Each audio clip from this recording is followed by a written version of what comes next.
Most beginners ask questions the wrong way. Let me show you how natives really do it in just 3 simple phrases. My name is Sean, and I say this as a person who's born and raised in Japan, and I have helped engineers, teachers, and HR professionals go from 0 Japanese to passing the N5 Japanese test. And I promise you that in under 10 minutes, you're going to learn how to start asking questions in Japanese with these 3 simple phrases. Alright guys, let's get started. Alright, so how are we going to structure this video? I'm going to first talk about 3 things. The first one's going to be casual questions. Alright, so how to ask friends and family questions. The second part, I'm going to talk about formal questions. So like how to ask politely. You can use this like in public spaces or at work. And finally, we're going to talk about like tone-based, how to actually change your tone to make something a question. Alright, so these are going to be the 3 things I'm going to talk about. Let's start with our first one. So our first word is no. No. So when you want to ask questions to friends and family, so in a casual situation, you just add a no at the end of any kind of verb. Alright, verb or adjective, just add no at the end. Let me give you a few examples. If you want to say, what are you doing? This is a question you can ask to family members, right? You can say, nani shiteru no? What are you doing? Nani shiteru no? If you want to say, do you want to eat? You can say, tabetai no? Literally, you want to eat, right? So the last no becomes a question, okay? Tabetai no. Let me give you other examples. Let me show it on your screen. So we've got 3 phrases here. Oishii, tanoshii, and suki. All right, these mean oishii is it's tasty, suki is you like it, and then tanoshii it's fun. By adding no after every word, oishii no, suki na no, tanoshii no, it becomes a question. Is it good? Is it tasty? Do you like it? And then, is it fun? All right, like I said, by learning this one pattern, no, you unlocked a lot of other phrases as well. All right, so let's move on to our second part, which is asking formal questions, how to ask politely, right? You can use this, like I said, with coworkers or people you don't know at public spaces. And the magic word is something, something. So verb, desu ka.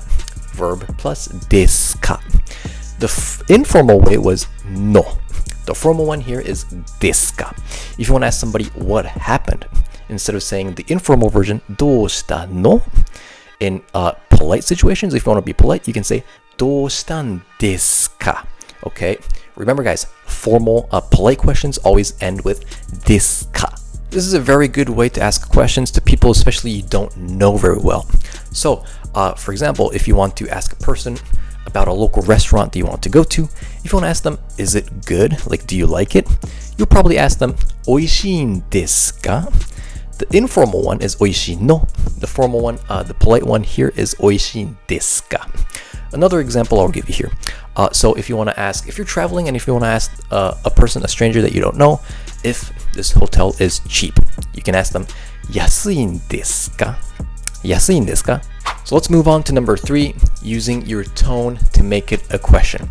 All right, so we learned the informal way and the formal way to ask questions. It was no or desu ka, right? Desu ka. Now, there's a way to drop all this and make it a question. The magic method is your tone.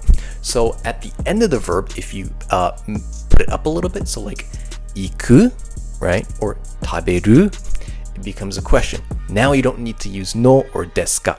You can just raise your tone a little bit and it becomes a question. So let me give you a few examples.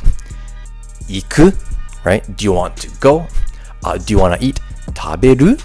Taberu, right?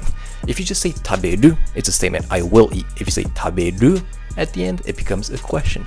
Are you going to eat this? Another one is, do you want to drink it? Nomu? Nomu. These 3 words are good examples because it's easy to understand. Drop everything at the end. Don't say no or desu ka. You can just raise your tone and make it a question. Fascinating, isn't it? And I have an announcement for you.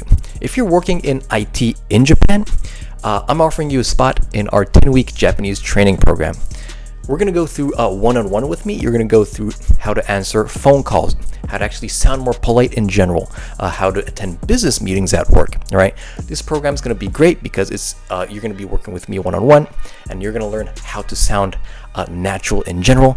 This is for people who want promotions, who want to kind of amp up their career and have a better career in Japan. If you're interested, I made a Google form that you can fill out in the link in the description below. All right, I'm offering only one person this spot for 10 weeks. So it's a spot that not everyone can do.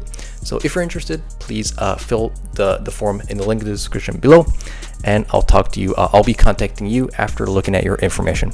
I get a crazy number of applicants every day, so if you want the spot, please be specific about your situation in the Google form. All right.